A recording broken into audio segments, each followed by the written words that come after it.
بسم اللہ الرحمن الرحیم۔ السلام علیکم۔ جنگ، مذہب اور نظریات کا آپس میں ٹکرانا، یہ وہ سوالات ہیں جو ہمیشہ سے انسان کے ذہن میں آتے رہے ہیں۔ تو آج ہم قرآن کی روشنی میں یہ سمجھنے کی کوشش کریں گے کہ کیا امن اور نظریاتی اختلاف ایک ساتھ چل سکتے ہیں؟ تو آج کی ہماری یہ ساری گفتگو جو ہے وہ علامہ غلام احمد پرویز صاحب کی ایک بہت ہی گہری کتاب اسلام ایک چیلنج مذہب کو پر مبنی ہے۔ خاص طور پر ہم اس کے 15ویں باب کے 6 موضوع یعنی جنگ اور نظریاتی اختلافات کی گہرائی میں جائیں گے اور دیکھیں گے کہ وہ اس پر کیا نقطہ نظر پیش کرتے ہیں۔ اچھا، تو اس پوری بحث کو سمجھنے کے لیے ہم نے اسے 5 حصوں میں بانٹا ہے۔ سب سے پہلے ہم دیکھیں گے کہ جنگ پر قرآن کا حقیقت پسندانہ موقف کیا ہے، پھر ان جھگڑوں کی اصل وجہ کیا ہے، تیسرا جبر کی ممانعت کا اصول، چوتھا سب کے حقوق کا تحفظ کیسے کیا جائے، اور آخر میں اس پورے نظام کا سب سے بڑا مقصد یعنی عالمی تعاون۔ تو چلے اپنے پہلے حصے سے ہی شروع کرتے ہیں۔ جنگ ایک ایسی حقیقت ہے جس سے انکار ممکن نہیں۔ تو قرآن اس مسئلے کو کس طرح دیکھتا ہے؟ کیا وہ صرف ایک مثالی دنیا کا خواب دکھاتا ہے یا کوئی حقیقت پسندانہ حل بھی پیش کرتا ہے؟ تو سب سے پہلا اور شاید سب سے مشکل سوال کہ کیا جنگ کو کبھی جائز ٹھہرایا جا سکتا ہے؟ ہر انسان امن چاہتا ہے، لیکن تاریخ جنگوں سے بھری پڑی ہے۔ آئیے دیکھتے ہیں کہ یہ ماخذ اس پیچیدہ سوال کا کیا جواب دیتا ہے۔ اچھا، یہاں قرآن کا جو نقطہ نظر ہے نا وہ بڑا دلچسپ ہے۔ وہ جنگ کو ایک برائی تو کہتا ہے، لیکن ساتھ ہی وہ حقیقت سے آنکھیں بھی نہیں چراتا۔ وہ یہ مانتا ہے کہ کبھی کبھی امن کو قائم رکھنے کے لیے ہی دفاعی قدم اٹھانا ضروری ہو جاتا ہے، خاص طور پہ جب کوئی آپ پر حملہ کر دے۔ تو پھر اس دفاع کی حد کیا ہے؟ کہاں تک اجازت ہے؟ قرآن نے اس کا اصول بالکل صاف بتا دیا ہے۔ لڑائی صرف اس وقت تک ہے جب تک حملہ آور اپنے ہتھیار نہیں ڈال دیتا۔ مقصد کسی کو سزا دینا نہیں بلکہ ظلم کو روکنا ہے۔ جیسے ہی ظلم رک جائے دفاع کا جواز بھی ختم ہو جاتا ہے۔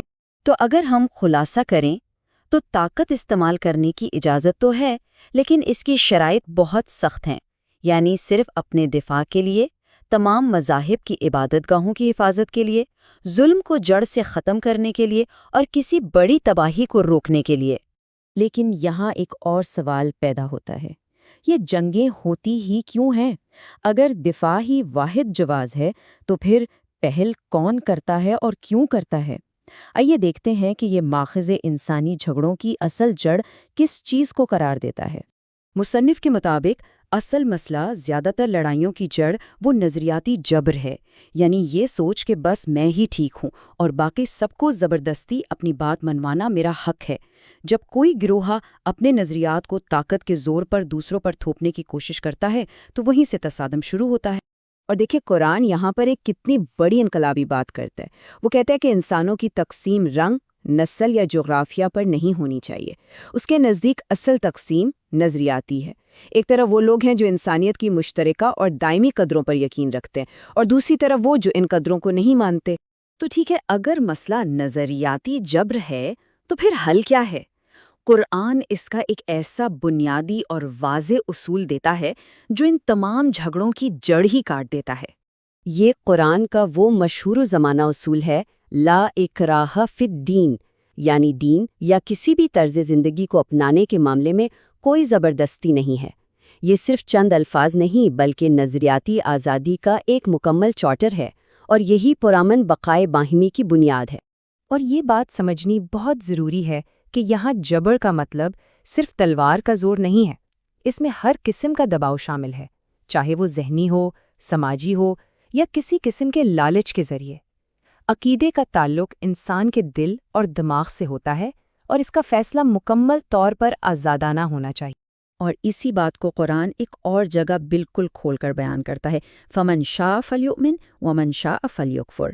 یہ آیت انسان کی آزاد مرضی کو سب سے اونچا درجہ دیتی ہے، یعنی راستہ دکھایا جا سکتا ہے لیکن انتخاب کا حق ہر انسان کا اپنا ہے، اور وہ اپنے فیصلے کا خود ذمہ دار ہے۔ چلیں، یہ تو ہو گئی نظریاتی بات، لیکن عملی طور پر ایک معاشرے میں اس کا کیا مطلب ہے؟ یہ اصول ایک ایسے سماج کی بنیاد کیسے رکھتا ہے جہاں ہر کسی کے حقوق محفوظ ہوں، چاہے ان کا عقیدہ کچھ بھی ہو؟ اچھا، جب بھی غیر مسلموں کے حقوق کی بات آتی ہے نا تو ایک سوال ہمیشہ اٹھایا جاتا ہے، جزیہ کا۔ کیا یہ واقعی ایک امتیازی ٹیکس تھا؟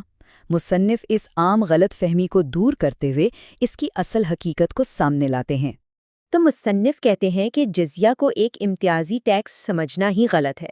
وہ ایک مستند لغت لینز لیکسیکن کا حوالہ دے کر بتاتے ہیں کہ اس کا اصل مطلب ہے فراہم کردہ تحفظ کا معاوضہ، یعنی یہ کسی کے عقیدے پر ٹیکس نہیں تھا، بلکہ ایک سروس کے بدلے میں لی جانے والی فیس تھی۔ تو یہ نظام کام کیسے کرتا تھا؟ دیکھیں، یہ ایک قسم کا دفاعی معاہدہ تھا۔ وہ خود مختار غیر مسلم ریاستیں جو اپنی فوج نہیں رکھتی تھیں، اسلامی ریاست کو ایک علامتی سی رقم دیتی تھیں اور اس کے بدلے ان کی مکمل فوجی حفاظت کی ذمہ داری اسلامی ریاست کی ہوتی تھی۔ اور سب سے اہم بات یہ ہے کہ تاریخ میں ایسی مثالیں موجود ہیں کہ جب ریاست یہ تحفظ نہیں دے سکی تو یہ رقم واپس کر دی گئی۔ اور اس سارے نظام کے پیچھے جو سوچ تھی، جو جذبہ تھا، وہ کیا تھا؟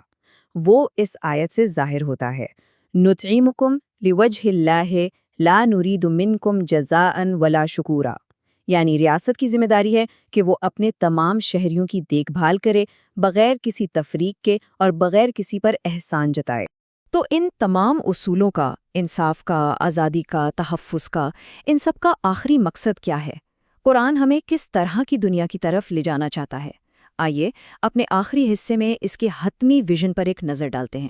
تو جو حتمی مقصد ہے نا، وہ کوئی بٹی ہوئی دنیا نہیں، بلکہ ایک عالمی برادری ہے، ایک ایسا سسٹم جو نسل اور قوم پرستی سے اوپر اٹھ کر مشترکہ انسانی اقدار کی بنیاد پر تعاون کو فروغ دے، ایک ایسا معاشرہ جہاں طبقاتی فرق نہ ہو اور سب مل کر انسانیت کی بھلائی کے لیے کام کریں۔